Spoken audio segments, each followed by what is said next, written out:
Hello, I'm Chuck Smith. And I'm Carol Matriciana.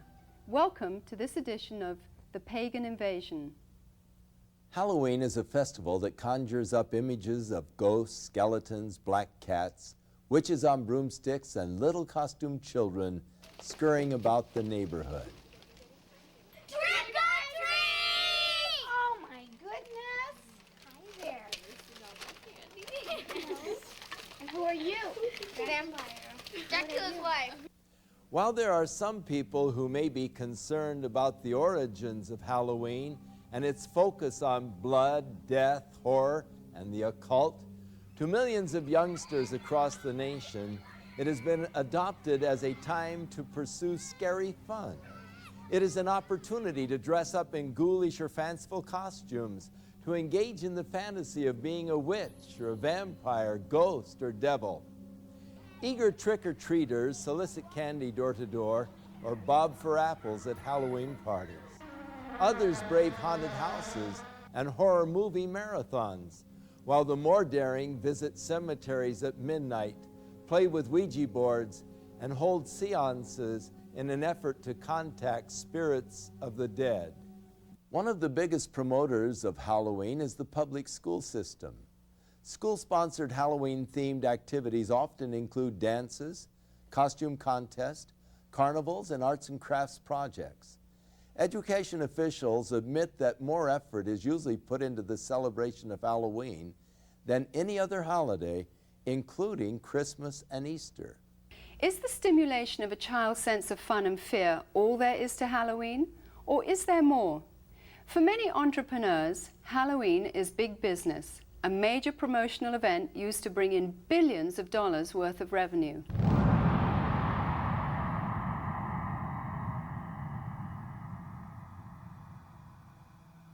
In addition to the usual costumes of cartoon characters for children, a growing number of outlets are featuring more macabre and sinister creations for purchase. This one well-known department store chain will sell more than $500 million worth of Halloween paraphernalia this year. And that doesn't include revenue from the sales of trick-or-treat candy. Costume shops such as this one are able to stay in business year-round as a result of the tremendous sales and rentals they receive during the Halloween rush. Farmers also view Halloween with an eye toward making big profits. Pumpkins are a traditional Halloween accessory used by households nationwide as jack-o'-lantern decorations. This one Southern California field of only 164 acres will yield nearly $250,000 to its owner. Halloween is manipulated by the promoters of horror movies and videos as a major marketing opportunity. While horror films used to be synonymous with B-movies and considered the conventional low-budget industry standby, today they account for nearly 20% of all of the revenue received by feature film producers and distributors. The success of the technical revolution in special effects has attracted serious film directors to produce well-crafted, elaborate horror productions. A recent visit to the Video Software Dealers Association exhibition in Las Vegas showed that the two biggest selling artistic genres were pornography and horror. Hollywood is continuing to capitalize on society's growing craving for the occult and demonic. The irony is that while these producers label such films as fun and make-believe, many of them hire practicing witches or Satanists as technical advisors who ensure the authentic reproductions and performances of rituals, sacrifices, spells, and curses. People are so hyper during the day, they need to come home and watch something that's totally unreal so they can release themselves from all the pressures. It's just the type of thing that makes you laugh and forget about life. Over the last 2 decades, most horror films have become far more graphic in their depictions of violence and cruelty. Movies affectionately known as splatter films routinely detail torture and dismembering of bodies, drinking of blood, cannibalism, rape, and a host of other grotesque atrocities. Well, we think it's pretty fun. A lot of people just like it because it's fun, it's wacko, it's not real, and so it's just the type of thing that people like to watch because you don't have to think reality when you watch it. When it comes to gore or splatter or any other particular genres, the justification lies in our Constitution. I don't feel anybody has the right to tell me what I can or cannot watch. Most of these films receive R ratings, which mean that children under 17 cannot view the film or rent the video without the accompaniment of an adult. Yet this precaution is seldom enforced, for 15 is the average age of those who see these films. While many producers claim that these gruesome spectaculars are merely fun and not dangerous to the psyche of our youth, many of the scenarios from the horror films are duplicated in copycat crimes which make for sensational headlines.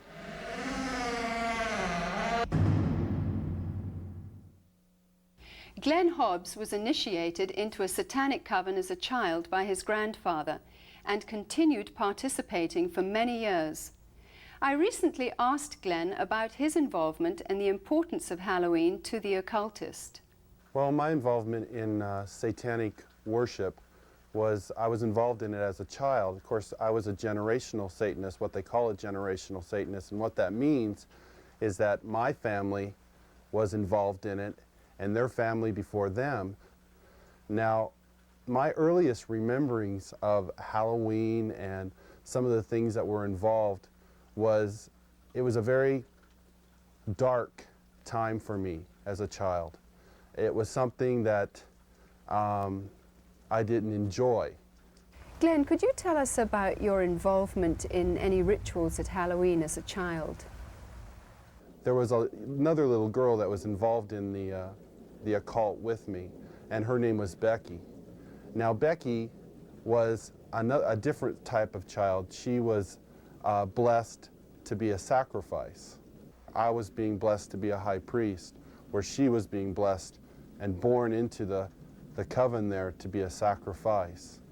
Now, we were in a ritual where we were married together. It was a marriage to the beast, and me and the little girl were married together, and there was a lot of sexual abuse that took place and a lot of blood that was spilt over us, joining us together. When do Halloween rituals actually begin, and what is the ultimate purpose of Halloween? Well, the ritual that I remember the most clearly began about the end of September. Me and the little girl, the one I mentioned named Becky, the abuse was very concentrated at that time. We were taken into several rooms where our clothing was removed. We spent the next couple of weeks in a kind of a shack where a lot of rituals went on, where a lot of animals were killed. They summoned Lucifer and his spirit to come and possess me, and so that I would be blessed to take over the position of the high priest at a certain point in time. Now, Halloween night, they had again put me and the little girl in the back of this van, and we again drove off, which seemed like for a long time. We were drugged once again, and we finally came to this stop. They took the little girl out and they left me in the van. I could hear a lot of commotion that was going on outside. People that were screaming and yelling, and this low murmuring and a moaning noise that was going on, like some kind of a low chanting noise that was going on. So I knew in my mind there was some type of a ritual going on, because I'd heard that many times before. You know, it was real common to see people fall on the ground and convulse and go into convulsions during rituals and stuff with the demonic presence that were around. And finally, a woman came to the back of the van and she said, "It's time to go." And she brought me out of the van, and I could see that there was just a lot of people around. Some were dressed in dark brownish kind of robes with hoods over them. They took me up and they led me up to this stone altar. And I remember I saw the little girl, and she was on the altar. Now at first, you know, I just wondered what was going on because you never knew. I mean, they used the altar for a lot of different things. They could have just been sacrificing an animal over, could have been a sexual abuse from the high priest on to her. You know, it was a hard thing to know for sure. Well, they ushered me up to the altar, and I could see that they had bound her feet. They had her feet spread apart, her legs, and they had bound them to the ends of the altar, and they had taken her arms, which were laying out this way, and roped them to the altar, which had little kind of like hooks, which they could bind the ropes around. And she was really white. I remember seeing her, and she was just real pale and real white.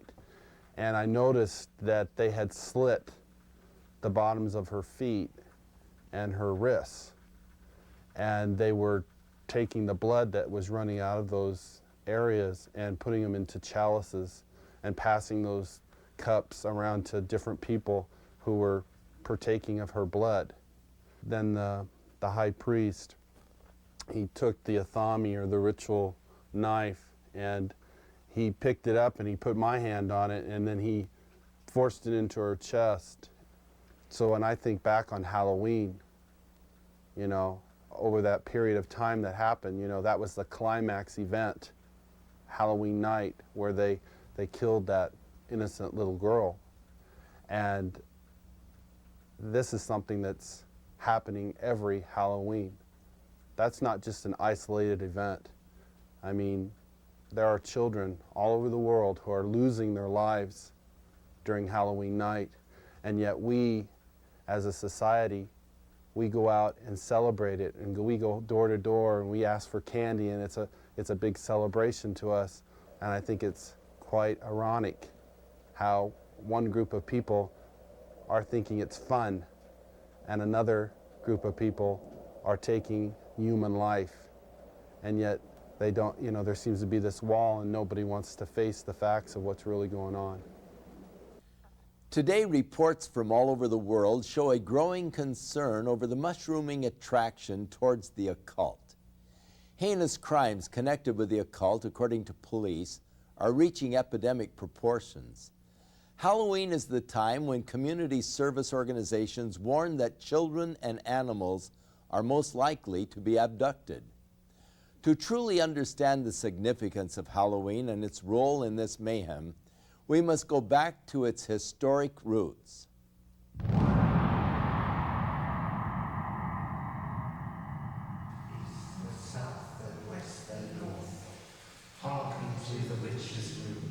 What you are looking at are actual rituals and spells being performed by practicing witches and druids throughout America and Europe. These are not actors or reenactments. They are real. Most of Halloween's customs are the remainders of pagan superstition relating to Samhain, the Druidic New Year. The Druids were the influential priests, magicians and sorcerers of the nature religions that prevailed in early northern Europe.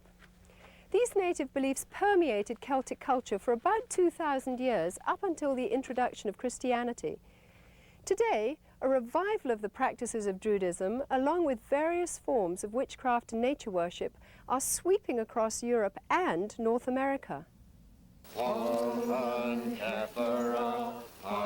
of the sun. Power of the sun. The Druid orders are full of people from all walks of life, from soap opera stars to doctors and lawyers, dentists and toilet cleaners. Anybody can be a Druid. I'm standing on Primrose Hill, which is one of the sacred sites in London, and it was here that the Druid order was inaugurated in its last, most recent cycle in 1717, when a number of Druids from Wales and Scotland and Ireland and Brittany and England came together, and it is here that some of the ceremonies are held. Samhain was seen as a time when the dividing line between the dead and the living was at its thinnest. Consequently, contact with spirit beings was thought to be easiest. Samhain was also one of the major fire festivals of the Celts, At this time, the Druidic priesthood led the people in diabolical worship ceremonies in which they would sacrifice animals and humans in ritual killings. Human sacrifice has absolutely no place in the modern tradition. Just because we see a pagan revival doesn't mean that we wish to go back to barbarism of any sort. So it's a bit of a red herring. It's not something we like to talk about. The name for Druids is believed to come from the Greek word drus, meaning oak. Druids usually select groves of oaks for their ceremonies and use the leaves in their sacred rites. The work of the Druids consists in reuniting us with the world of nature externally and internally with that stream of ancient wisdom and knowledge. Sharing the Druidic tradition of nature worship is witchcraft. The title witch is from the Saxon word wicca, meaning the one who practices sorcery. The Oxford Dictionary states that a Wiccan is one who is twisted, bent or warped. Despite attempts from modern Wiccans to sanitize the original intention of witchcraft, its practice cannot be divorced from demonology. O guardians of the watchtower of the east, I, Ishtar, high priestess and witch, do summon and stir thee. I command thy presence at this our meeting, to guard over our circle and to witness our rites.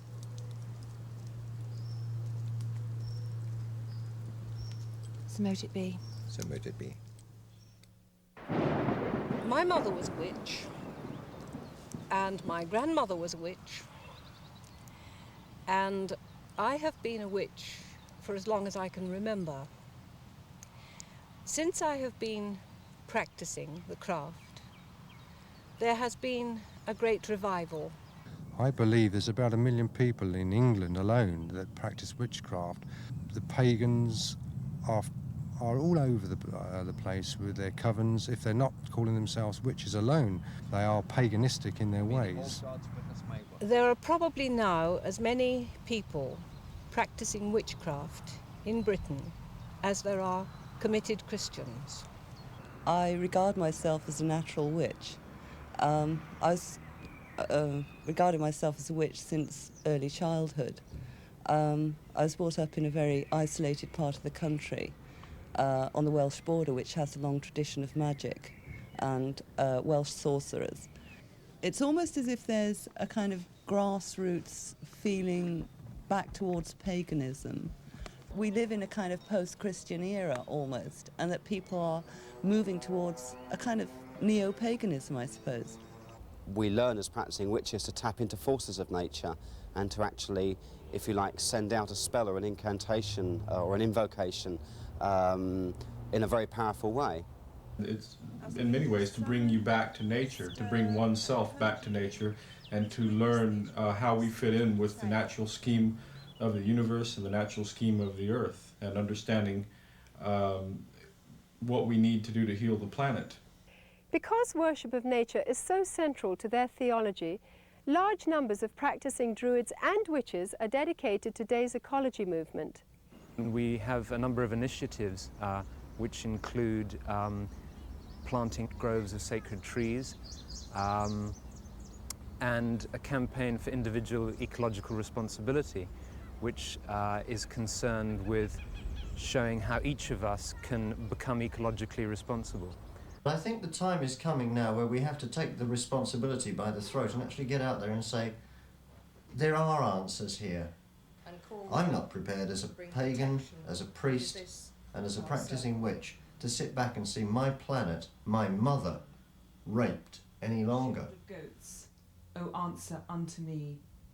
Halloween is often confused as a Christian holiday because of its association with Christian All Saints' Day or the Eve of St. Hallows, All Souls' Day. In fact, the original Christian dedication used to be celebrated in May and was intended to honour those Christians who died for their faith. But by the 9th century, the influential Roman Catholic Church changed the holiday to November, and the Protestant Church soon followed. Today, a thin Christian veil attempts to disguise an ancient pagan festival of the dead, which has become not only a secular observance, but notorious as the most favoured holy day of witches, sorcerers and devil worshippers. I can't really say when I became interested in Wicca, because it's always been part of me. part of my roots. I love Halloween. I think I'm a very autumn person. We dress up the house with cobwebs and so on, and we cast a circle, and we have a smoky cauldron, and we all scry, which means do clairvoyance, into the smoke which comes out of the cauldron, and we open the gates of the underworld, and if any spirits want to come forward and speak, we listen to them.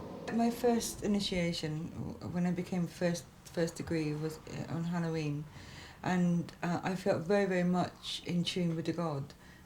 The ancient Druids worshipped Baal, one of the most powerful of all the demon kings. In the list of Enochian demons, Baal is said to be a king which is of the power of the East. Eastern religions emphasize that spiritual power comes from meditation.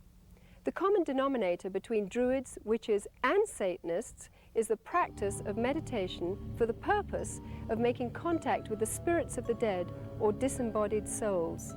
You do a lot of meditation with the arts, and you get onto this higher plane. It becomes less physical and more mental. It takes years of painstaking study, meditational work, finding your higher mind, being able to actually tap into the forces of nature and use those. I have, on occasion, touched upon, I suppose you could call them spirit guides. People describe them in a different way. I am aware of a hierarchy of spiritual advisors who live on another plane of consciousness that you can approach, that will acknowledge you and advise you and assist you. We have what we call contacts. There are other names for them. They are beings, that's the easy thing to call them, which can be people who have lived on the earth, or they can be God forms. They become almost as real as the people standing next to you. And whoever else you call doesn't actually materialize. You can't see them in the physical sense, but mentally you know that they are there. You can see them in your mind's eye. They represent really forces in the universe. Forces that are like gravity or wind, but they're forces that have to do with our internal makeup and make our minds work in the way that they work. Margaret Adler, practicing witch and author of Drawing Down the Moon, warns that the trance state, with its roots in ancient shamanism and paganism, is not to be entered into lightly or when alone. For the spirit to be contacted actually enters the witch's body, using it to deliver a verbal message. There is a possibility, if you don't cast a circle, the forces that could come into the room could take over in a form of possession. We had one example here where one young woman, a nurse, was possessed by, I don't know what it was, but a horrible voice came through her and she passed out. While occult procedures in their rituals may vary in intensity, the fact is that witches, as well as Satanists, commemorate Halloween night with the same fervent dedication to invoke spirits for personal power. Queen of heaven, queen of hell, horned hunter of the night, lend your power unto our spell, and work our will by magic right.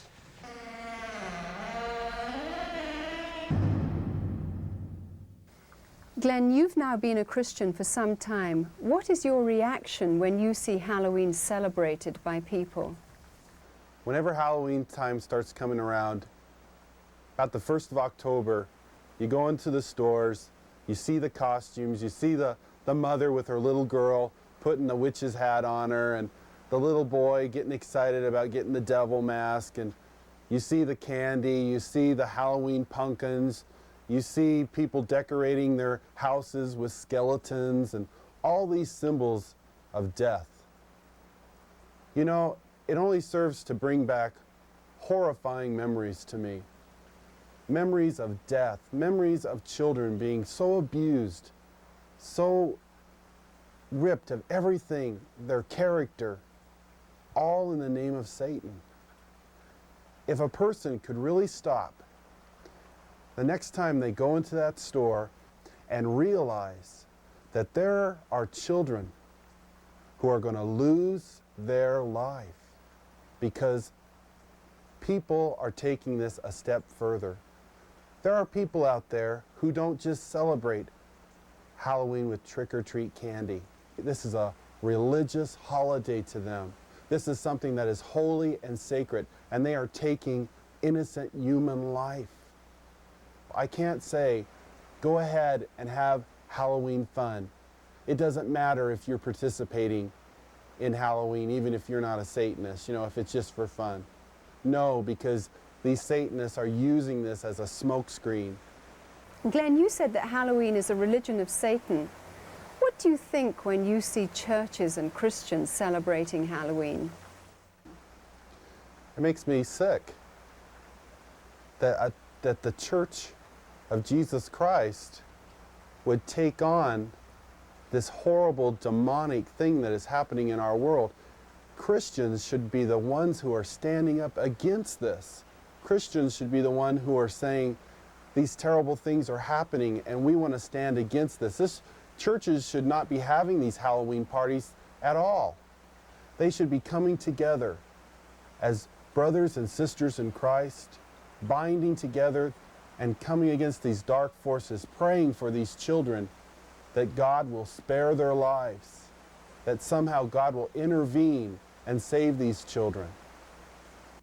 Whether the public chooses to believe in the frightening growth of Satanism or not, the fact is that a highly organized network of Satanists are operating in America and Europe today. They seem to be respectable members of society and are integrated into all professions and walks of life. We go now to a special report from noted author Hal Lindsey, who is on location at a site known to be used for satanic rituals.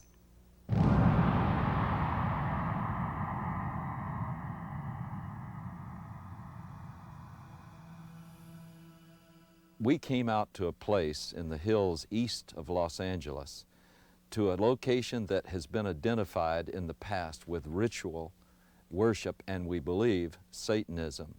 Frequently, this site has been discovered with candles that had been used in ritual, and you can look at some of the artifacts we found here today, upside-down crosses that were put around, bones that are scattered around here, and various satanic symbols, but also something disturbing in the light of what we'll be talking about in the future, and that is the diaper of a very, very small baby.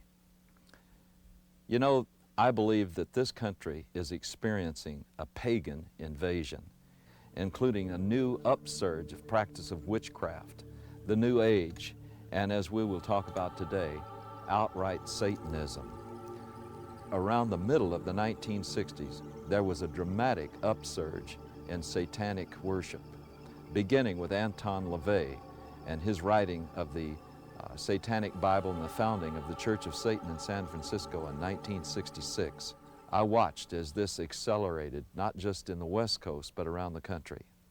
When Charles Manson and his gang in 1969 committed the horrible, brutal crime at Sharon Tate's home, this was done in connection with all of the paraphernalia of Satan worship. This started a whole avalanche of satanic crimes. We've seen serial murders. We have watched as one after another has been brought to light. Many murders where satanic symbols have been discovered, the pentagram, 666, and all sorts of things of this nature were done. But more distressing, we have found all over the country reports that there are animals that have been mutilated in a very skillful and specific style that shows that they were ritually offered as sacrifices. There are now confirmed cases where there have been girls that have been used as breeders and their infant children have been sacrificed to Satan. Halloween seems to be the high holy day for the Satanist and the occultist. Halloween is the time when all across the country, in secret little places, in the dark, there will be little babies sacrificed to Satan. You don't believe it? I know it's hard to believe myself, but there has been such an acceleration of worship of Satan that we believe that these sorts of things are happening, and we have evidence that they are. Satanism exists in this country as it exists elsewhere. It is appallingly evil. It is about murder. It is about child abuse. It's about sexual abuse. It is no joke and must be taken seriously and must be dealt with. If they can ritually abuse children, if they can in any way sexually abuse children, anything to destroy a child's innocence or their trust or their wonder at the world, they will do it. The most tragic stories that I've ever heard are where a child has told people what's been happening, and the adults have said, don't be stupid, that doesn't happen in this country, you're making up stories, you're lying. The problem we're coming across is that the higher officials in these public organizations do not want to acknowledge that this is occurring. We need to lift that veil of misunderstanding and saying, hey, this is a crime to be dealt with. It's the crime of the 90s. It's not going away. Satanists want to recruit. We know that it's been going on for many years. This is not new, but their arrogance and their outwardness about the way they recruit is becoming unbelievable. Sometimes they'll simply suck them in through the local high schools, sex and drug parties. We have an epidemic of young people participating in some strata of Satanism. Now, that doesn't mean that they're all out sacrificing human beings, but they may very well be doing the rituals that involve mutilation of animals. One fire department individual told me all of the woods around our area have these types of rituals going on. It is believed that if you kill an animal, that exerts a tremendous amount of energy that the people there can sort of vampirize on, and so animals would be slain. And this is especially true on the high holidays like Beltane and Samhain, Halloween and May Eve.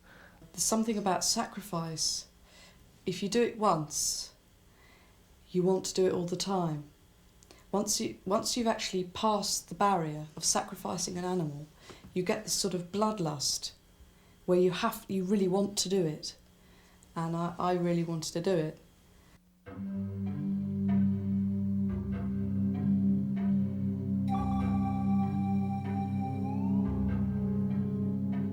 This lady in a black robe came forward with this little baby, and at first I didn't realize it was a real baby, and she just laid it on the altar. It was breathing, but it wasn't crying. And then the high priest just took the athame, or the ceremonial dagger, and just cut the baby's throat and caught the blood in a chalice. At that point, I was staggering, reeling. I thought I was just going to throw up. I just couldn't believe it. But by then, I was so scared that I just stood there. And then when I was led forward, I thought, this is it. It's your turn. They're going to kill you. And I was lifted up onto the altar. Now, I at that time was still in white. It was part of a sacrifice known as the sacrifice of the White Virgin.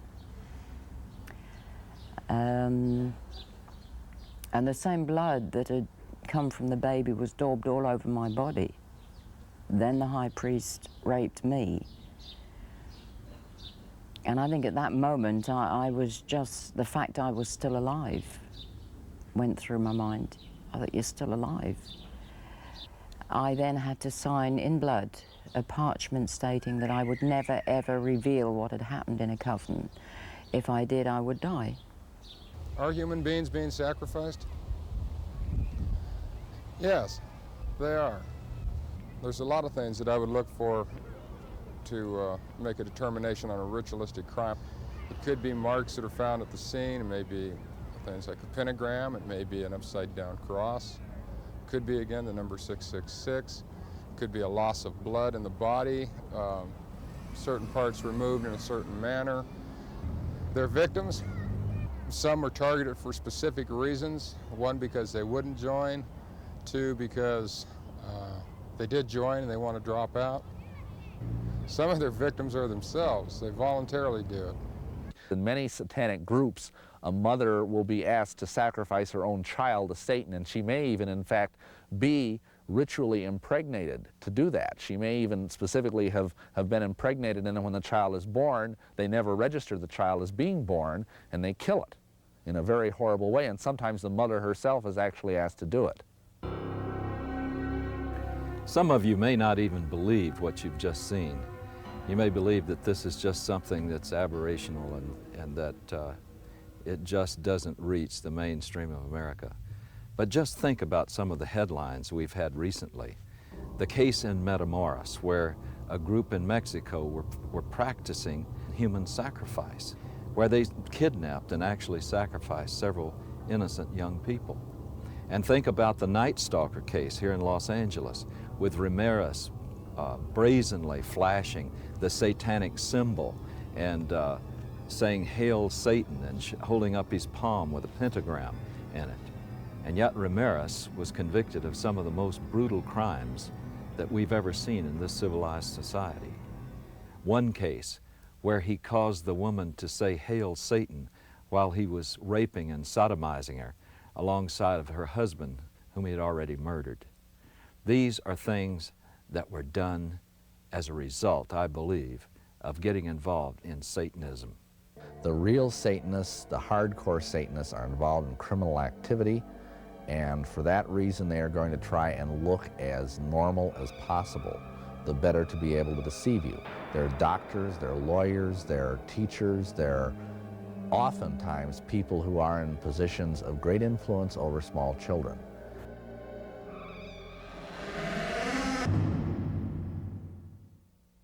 In a recent letter to syndicated advice columnists and Landers, a concerned parent wrote of a fourth-grade teacher who had asked her students to write a short essay on what they would most like to do to celebrate Halloween. 80% of her 9-year-olds expressed the wish to kill somebody. It is easy to see how Halloween's ambiance can promote an unhealthy desire for violence. All of today's seemingly innocent Halloween customs and symbols have their origins in the ancient Celtic Day of the Dead. For example, the practice of trick or treat is from Celtic tradition, where people gave food in return for blessings from spirits of the dead. Failure to supply treats would result in demonic retaliation. Jack-o'-lanterns grew out of the Celtic tradition of carving the faces of demonic spirits on turnips and later on pumpkins. The World Book Encyclopedia says the apparently harmless lighted pumpkin face of the jack-o'-lantern is actually an ancient symbol of a damned soul. Candlelit pumpkins, or skulls, at a home signified that the occupants were sympathetic to Satan and would therefore receive mercy by spirits and trick-or-treaters on their Halloween rounds. Perhaps the most sickening of all Druidic New Year practices were the human sacrifices which occurred at midnight. Adults and children alike would be thrown into huge fires while the celebrants danced around them in demonic fits of abandon. By morning's light, only ashes and bones would remain. These were called bonfires, which is where we get the tradition of bonfires today. The Druids believed that black cats were reincarnations of the evil dead and were possessed with supernatural power and knowledge. Bobbing for apples was part of the Druidic New Year sexual divination ceremony of fertility. The broomstick and witches' hats were originally considered phallic symbols. When used in the rituals of witchcraft, these objects supposedly transform the sexual energy released during orgasm into psychic energy. By understanding the pagan origins of Halloween, we can no longer claim ignorance. As parents, we are called to a sense of responsibility and must decide whether to allow our children to participate in occultic celebrations which glorify the powers of darkness. Deuteronomy chapter 18 spells out God's position concerning man's participation in divination, sorcery, or communicating with the dead. Verse 12 states that whoever does these things is detestable to the Lord. By participating in the customs of Halloween, whether in fun or ignorance, we are continuing in practices which have been consecrated to Satan. People who love the Lord should stand for separation from these things and not compromise. Christians can gather together at Halloween and use the night to educate themselves to the dangers of paganism and to take the opportunity to pray and wage spiritual warfare against the powers of darkness in their community. It can be combined with a time of worship, praise, and thanksgiving to our Heavenly Father for victory over Satan, death, and hell. Many of the people appearing on this program got involved in the occult because of a desire for divine-like power. The source of occult power is Satan. It is deceptive, exploitive, and will eventually fail to deliver on its promises. And there is always a hidden and heavy price to pay. The power God offers mankind, on the other hand, stems from a personal caring for that which He created. If you don't know God, but would like to experience His life-changing power, then recognize that Jesus Christ wants to be the Lord and Savior of your life. If you accept the fact that His death and resurrection is payment in full for all of your sins, you will have everlasting life. Within all of us, there is a God-shaped vacuum. Throughout the ages, man has attempted to fill that void with the things of the world. But it is only through a relationship with our Creator that we can be truly satisfied. His Holy Scriptures reveal the way in which we can be reconciled to God, and that is through the provisions of His Son, Jesus Christ. I'm Chuck Smith. And I'm Carol Matriciana. Join us again for another edition of The Pagan Invasion.